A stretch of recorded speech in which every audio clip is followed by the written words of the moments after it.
mon nom était envoûté. Le diable avait détruit mon nom. L'homme que vous voyez devant vous a demandé plusieurs fois à Dieu de mourir. J'ai traversé la vallée de l'ombre de la mort de mon ministère. Quand on dit, quand je marcherai dans la vallée de l'ombre de la mort, moi je sais ce que ça veut dire. Je suis passé par la vallée de l'ombre de la mort. Et chaque fois que je me mets dans le calme, que je mets un rétroviseur devant moi, j'ai des larmes et je pleure. Parce que je sais qu'il y a beaucoup d'hommes de Dieu qui auraient traversé un seul des problèmes que j'ai traversés, ils n'auraient jamais relevé la tête. Et quand je vois quelques-uns qui sont passés par tel problème dans leur foyer, tel problème dans le ministère, tel problème qu'on appelle scandale, tel problème qu'on appelle isolation de certains réseaux, de certains amis, beaucoup n'auraient jamais relevé la tête. Et quand je regarde ma vie aujourd'hui, voilà pourquoi, quand quelqu'un frappe à ma porte pour l'aider, qui est un serviteur de Dieu, je n'hésite pas d'aider. Parce que je me dis, le ministère, c'est très difficile. Au-delà de ce que vous voyez, les costumes, le bling-bling, les lumières, les réseaux sociaux, les affiches, le ministère, c'est très difficile. Et je vous le dis de tout mon cœur, le ministère est très difficile. Quand vous me voyez deux fois parler aux jeunes et dire, soyez calmes, soyez patients, je n'ai aucune intention de vous décourager. Je n'ai aucune intention de vous refroidir dans votre zèle. Mais quand je le dis, c'est pour que vous puissiez prendre bien le temps de réfléchir sur ce dans quoi vous voulez vous engager. Le ministère, c'est très difficile. J'étais arrivé même à un point de dire à Dieu, aucun de mes enfants ne va te servir dans les choses des églises.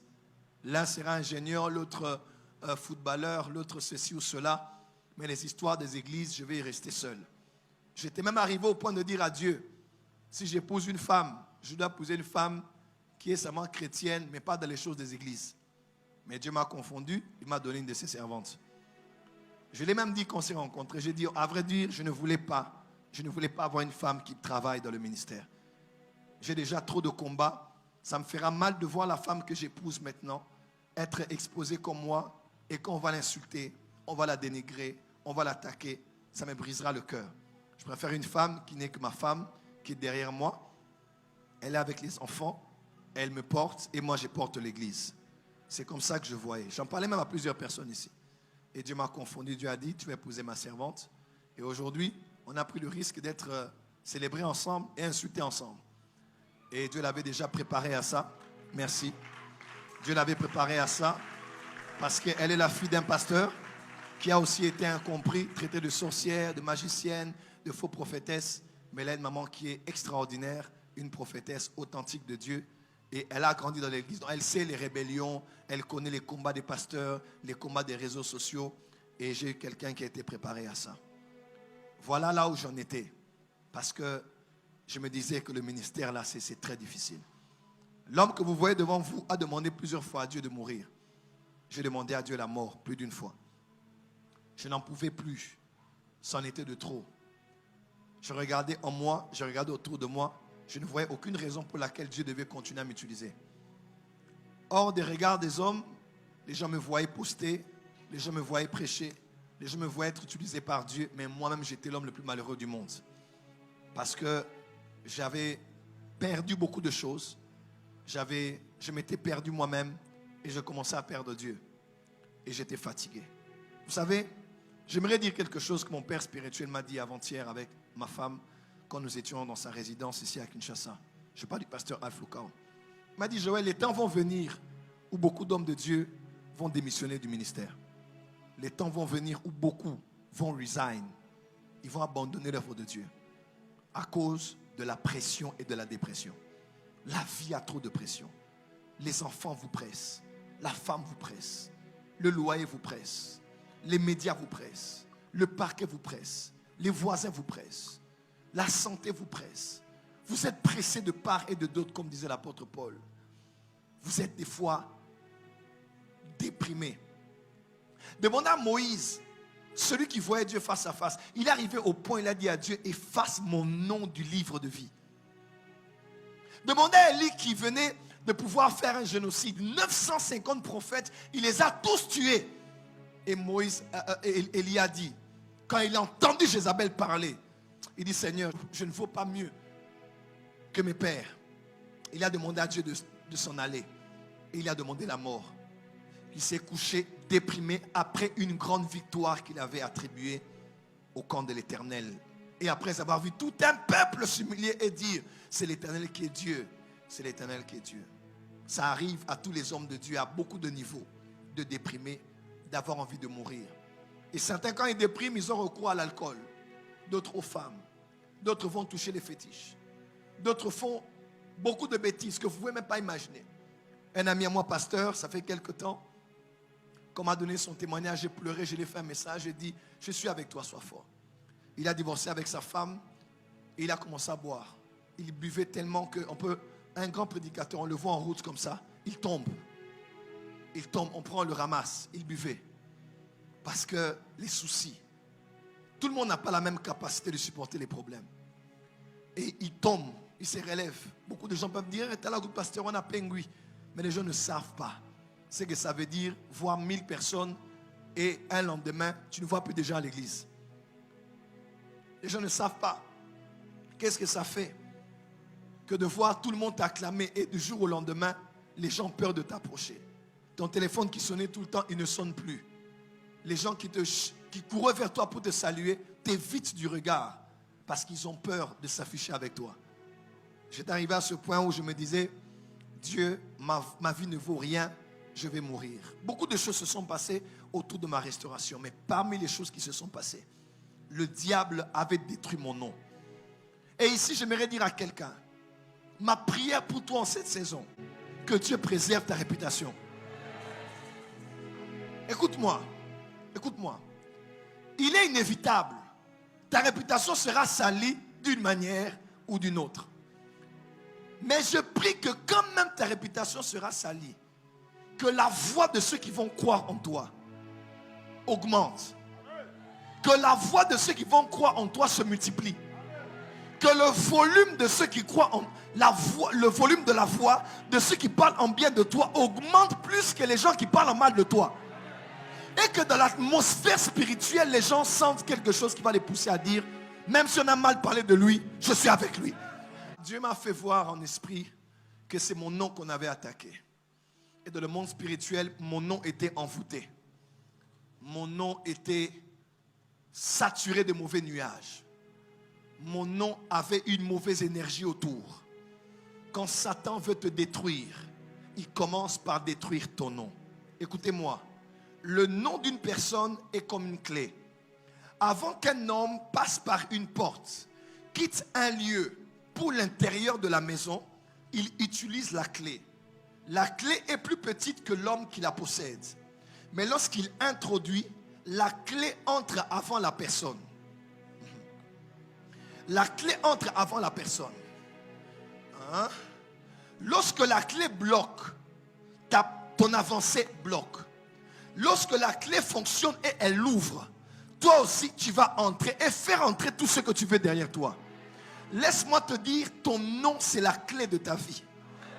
Lorsque ton nom est bloqué quelque part, ton avancée peut être bloquée.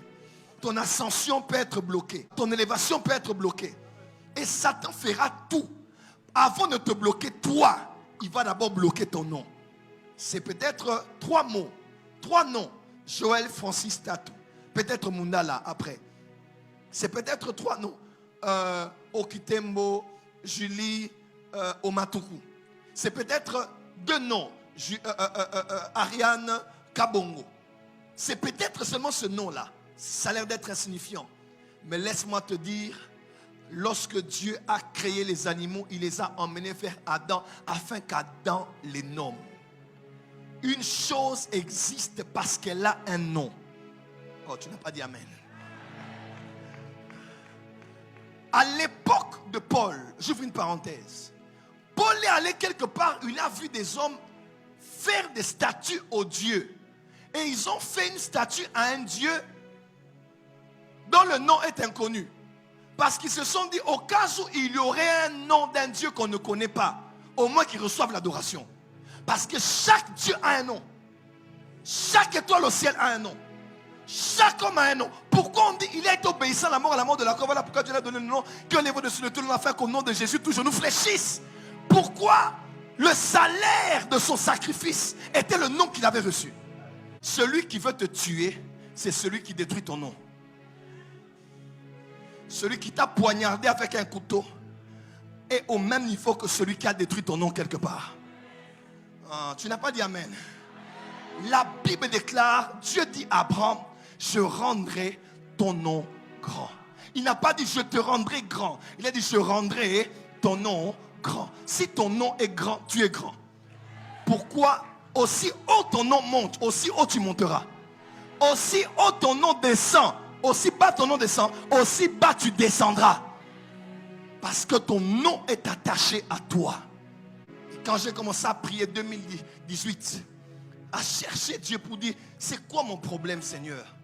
Les gens me voient, les gens, mais il y a, depuis un temps, on m'a attaqué sur Internet, il y a eu trop de problèmes. Donc mon nom là, quand on disait Joël Francis Tatou, les gens n'aimaient même pas écouter.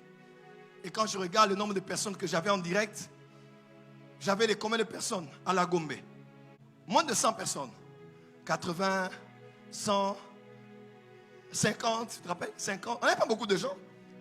Mais j'étais toujours le JFT de l'époque de la MAP. Mais les gens qui me voyaient ne me reconnaissaient plus. Les gens qui me voyaient ne voulaient plus m'écouter. Les gens me regardaient, mais ne me voyaient pas. Les gens m'entendaient, mais ne m'écoutaient pas. Est-ce que je parle à quelqu'un qui est ici? Il est possible que là où tu es, tu sois vivant, mais tu es mort. Tu es vivant physiquement, mais tu es mort ministériellement. Tu parles, mais on ne t'écoute pas. Tu parles, tu cries, mais ta voix, le volume de ta voix est à 0.1. Toi, tu penses que tu cries fort, tu fais les essais forts. Mais ceux qui sont de l'autre côté, qui doivent t'écouter, ne t'entendent pas. Ils n'entendent que la voix des autres. Pourquoi? Parce qu'une mauvaise atmosphère est autour de toi. Une mauvaise énergie est autour de toi. Le prophète Élisée a été appelé à Jéricho. On l'a dit, le séjour de la ville est bonne. Mais il y a la mort et la stérilité dans cette vie. Avec moi, la mort. La stérilité est pire que la mort. Parce que la stérilité, c'est une autre forme de mort. Moi, j'étais stérile. Tout ce que je faisais ne produisait pas. On faisait des fois des lives. Là, on était à la Gombe avec un téléphone. Vous vous rappelez? On prenait un téléphone pour filmer mes prédications. Et je m'habillais. Je prêchais. Bien, tu te rappelles? Je vibrais. Je disais, vous allez voir ce que Dieu va faire. Je parlais, mais on ne m'écoutait pas. Je postais, mais les gens ne me voyaient pas. On ne voyait que les autres hommes de Dieu. Mais aujourd'hui, dans la francophonie, actuellement, maintenant, nous sommes peut-être le 2e ou le 3e. Et à Kinshasa, nous avons le YouTube le plus suivi à Kin. Il y a la compassion, après c'est nous. Nous sommes dans les 2000. On est à 200 cas seulement. Mais on a ce record-là. On n'est pas loin de ceux qui nous dépassent. Et tu sais c'est quoi? Mais ce n'est pas mon beau visage, ce n'est pas mon mariage. C'est le spirituel qui influence le naturel. J'étais stérile dans le ministère. Qui va t'inviter? Tu regardes un peu les emails. Tu rafraîchis encore la page. Il n'y a pas de message. Nous voulons vous avoir dans tel pays. Nous voulons vous avoir dans telle convention. Nous voulons vous avoir dans telle conférence. Mes frères et sœurs dans le Seigneur. Maintenant, je ne sais pas vous dire les invitations que j'ai. Je suis invité en île Maurice au mois de décembre. On est invité en Ouganda par l'évangéliste Robert Kayanja avec mon épouse pour des séances terribles de prophéties, de miracles, de guérisons dans un grand programme avec des milliers de personnes. Avant, je cherchais les invitations. Maintenant, je commence à fuir les invitations. Et pendant cette période-là, j'ai vu dans le monde spirituel que mon nom avait été pris en otage. Donc, je portais un nom que les sorciers contrôlaient. Je portais un nom que les occultistes contrôlaient. Quand on disait Joël Francis Tatou, ça ne sonnait pas bien aux oreilles. Mais maintenant là. Vous est-il déjà arrivé de vous poser ces questions? Qui suis-je? Pourquoi suis-je sur la terre? C'est tout à fait normal, car cela arrive à tout le monde. La Bible et l'aide du Saint-Esprit nous donnent les réponses claires à ces questions existentielles. Si vous aussi, vous voulez découvrir votre vocation, gagner du temps, en finir avec les statu quo, cette impression de tourner en rond, se sentir inutile et perdu, veuillez cliquer sur le lien qui est en dessous de cette vidéo pour regarder l'atelier qui vous est offert.